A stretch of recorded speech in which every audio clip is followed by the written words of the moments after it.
వచ్చేటప్పుడు చాలా చెప్పాను సార్, అవన్నీ చెప్పి సమయం వృధా చేయను. మీ వాక్యాల కోసం, మీ భాష్యం కోసం మేము వెయిట్ చేస్తున్నాం. కాబట్టి మీరు చెప్పండి, వీటన్నిటిని మంజూరు ఇవ్వండి అని అడిగితే, ప్రజల యొక్క సహకారం కావాలని కోరితే మా నియోజకవర్గ ప్రజలు అడిగారు, అయ్యా మాకు ఈ సోమశెల్లో ఒక వెల్నెస్ సెంటర్ ఉంది. వెల్నెస్ సెంటర్ కూడా గతంలో సచివాలయాల ఏర్పాట్లు వచ్చిన వెల్నెస్ సెంటర్ ఒక ఏఎన్ఎం మాత్రమే ఉంటుంది, మందులు ఉంటాయి. కానీ ఇవాళ సోమశెల కడప జిల్లా మునక ప్రాంతాల గ్రామస్తులందరూ ఇక్కడే ఉన్నారు. పాత సోమశెల ఇక్కడే ఉంది. సోమశెల ప్రాజెక్ట్ ఉంది కాబట్టి ఎక్కువ మత్స్యకార కుటుంబాలు చేరాయి. ఇది ఒక పెద్దగా మేజర్ గ్రామ పంచాయతీ అయిపోయింది. మండల కేంద్రం కన్నా ఎక్కువ ఉంది. కాబట్టి మాకు 30 బెడ్డెడ్ హాస్పిటల్ కావాలని ఆ ప్రాంతం రైతులు అడిగితే మంజూరు చేయడానికి ప్రభుత్వం సంకల్పిస్తుంది, చేస్తామన్నటువంటి హామీ. ఒక ప్రైమరీ హెల్త్ సెంటర్ ఉండేది అనంతసాగరంలోనే, రెండవది ఎక్కడ లేదు. రెండవది అనంతసాగరం మండలంలోనే మన ఒక చాపురాలపల్లి ఆ ప్రాంతాల్లో ఒకటి, రెండవది ఇంకా ఏర్పాటు చేయలేదు, ఏర్పాటు ఇచ్చారు.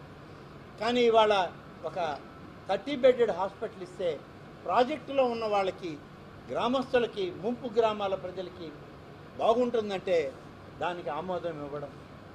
రెండవది రైతులుగా పశు సంపద మీద ఆధారపడ్డటువంటి వాళ్ళం మేము. ఎందుకంటే ఒకవైపు అంతా పెన్నా ఇసుక తిప్పలు, మేమందరం గొర్రెలు, మేకలు, పొట్టేళ్ళు వాటి మీద ఆధారపడి ఉన్నాం. పాడి పరిశ్రమ మీద మహిళలు ఆధారపడ్డారు. కాబట్టి మాకు వెటర్నరీ హాస్పిటల్ కావాలంటే దానికి కూడా ఆమోదం తెలిపినటువంటి ముఖ్యమంత్రి. ప్రజా చర్చా వేదికలో ఇవన్నీ మంజూరైనవి. చర్చా వేదిక అంటే ఏదో ఆయన మాట్లాడడం, ఆయన చూసిందో లేకుంటే ఆయన అనుకుందో చెప్పడం కాదు, ప్రజల అవసరాలను గుర్తించారు.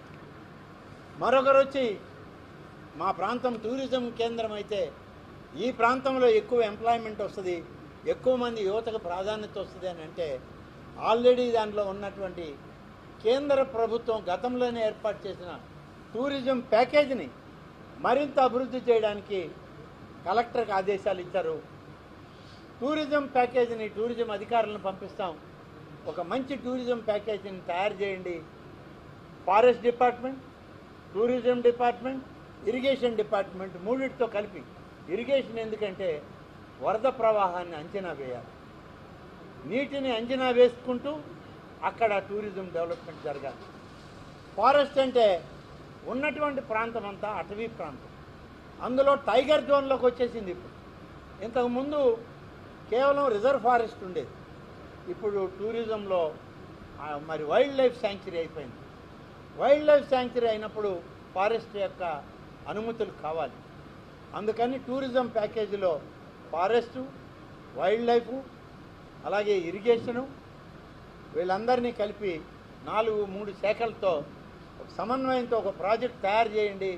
ఆ ప్రాజెక్టుని సోమశెల్లో మనం అమలు చేయడానికి కావాల్సినటువంటిది నీరు కొంచెం తక్కువగా ఉన్నప్పుడు సోమశెల బ్యాక్ వాటర్స్లో పడవ ప్రయాణం చేసి ఆహ్లాదమైన వాతావరణం, చుట్టూ ఉన్న కొండల మీద గ్రీనరీ వచ్చే విధంగా దానికి అక్కడెక్కడా కూడా ఫారెస్టు గెస్ట్ హౌస్లతో నిర్మాణం చేద్దామనేటువంటి ఒక సూచన ఆయనే ఇచ్చి వాళ్ళ ఫారెస్ట్ అధికారులను పంపించడం జరిగింది.